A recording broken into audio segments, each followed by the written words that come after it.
On any given evening in Queens, New York, as the sun begins to dip behind rows of brick apartment buildings and traffic hums along Roosevelt Avenue, a familiar sight unfolds on a street corner. A modest white van pulls up, the back doors swing open, and the scent of warm, home-cooked food drifts into the cool city air. Men and women, many of them day laborers or struggling with homelessness, quietly form a line. They are not met with suspicion or judgment. Instead, they are greeted by the broad smile of a man in a baseball cap, a man whose simple words echo louder than any speech. Are you hungry? Come eat. That man is Jorge Muñoz, known affectionately as the Angel of Queens.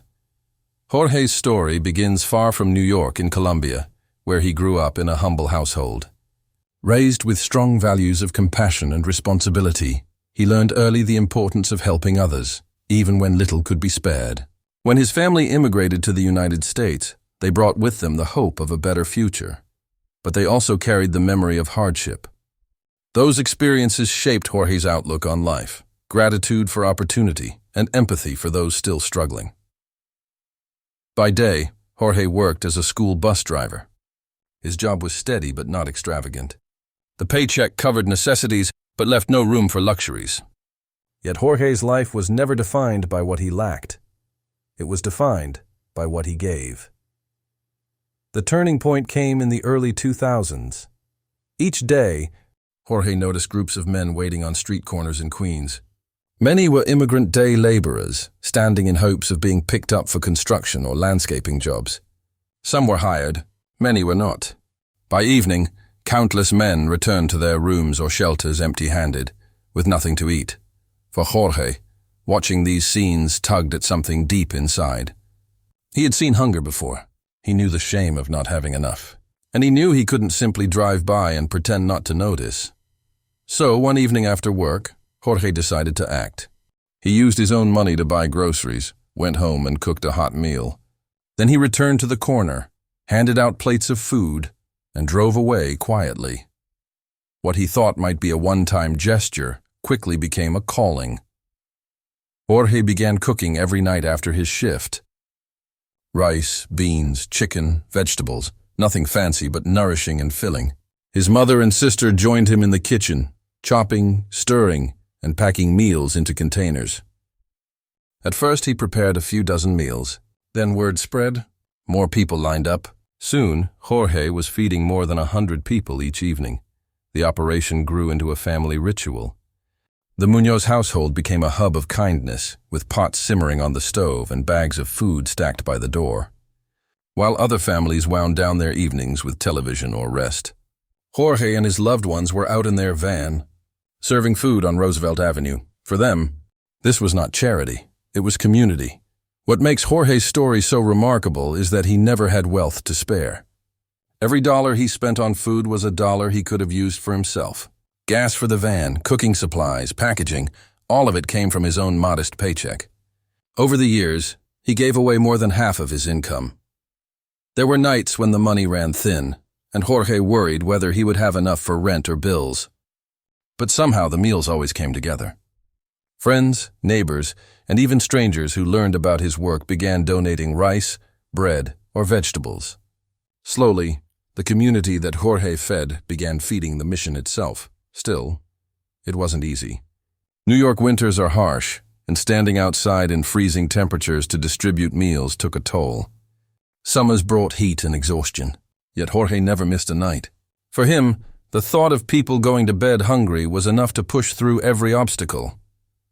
Word of Jorge's work eventually reached beyond Queens. Journalists wrote about the Angel of Queens, and television crews filmed his nightly ritual. In 2010, he was even honored by President Barack Obama as one of the country's champions of change. Cameras captured the moment Jorge stood in the White House, humbled, insisting that he wasn't doing anything extraordinary. He was simply doing what felt right. Despite the accolades, Jorge never let fame distract him. The very next day, he was back in Queens, serving food from his van, just as he had the night before. What makes Jorge's story powerful are not just the meals, but the lives touched by them. For the men waiting in line, Jorge's food was more than nourishment, it was dignity. Many of them were undocumented, often invisible to society, carrying the weight of poverty, loneliness, and fear. When Jorge handed them a warm plate, he also handed them something greater: acknowledgement of their humanity. Some recipients have shared how Jorge's kindness gave them strength to keep going. For those battling addiction, depression, or despair, the sight of the white van became a reminder that they were not forgotten. For others, Jorge's meals helped them save the little money they had, giving them a chance to pay rent or send something back home to their families. In each case, a simple meal carried a ripple effect of hope. Jorge often said, "You don't have to be rich to help somebody. You just have to have a heart." That belief is what set him apart. In a city known for its relentless pace and towering skyscrapers, Jorge's small acts of kindness shone like a beacon. His story challenges the way we measure success. It is not in how much you earn, but in how much you give. Not in how high you rise, but in how deeply you care. Jorge never had millions of dollars, yet he enriched more lives than many wealthy philanthropists. The ripple effect, inspired by Jorge, others began their own projects. Volunteers joined him on the streets. Community groups organized food drives. Children who once received his meals grew up to pay kindness forward. One man recalled how Jorge's meals sustained him during his darkest days. Years later, when he found stable work, he returned to Roosevelt Avenue, not to stand in line, but to help Jorge serve others. That cycle of giving is Jorge's true legacy: kindness that multiplies. Today, Jorge Muñoz remains a symbol of compassion in action. His story reminds us that heroes don't always wear uniforms or command armies. Sometimes they wear aprons, drive buses, and serve rice and beans from the back of a van. The title, Angel of Queens, may sound poetic, but for those who have felt his kindness, it is no exaggeration. Jorge is proof that one person's quiet determination can transform not just a corner of Queens, but the way we think about humanity itself. In a world often dominated by headlines of conflict, greed, and division, Jorge Muñoz's life offers a counter-narrative, a story of generosity, sacrifice, and love.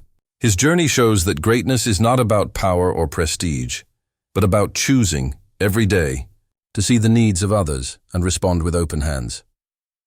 When people in Queens gather each evening around that humble white van, they are not just receiving food. They are receiving hope. And as long as Jorge continues his mission, there will always be at least one corner of New York where kindness reigns. Indeed, Jorge Muñoz is not just the Angel of Queens. He is a reminder that angels walk among us, ordinary people who choose extraordinary kindness.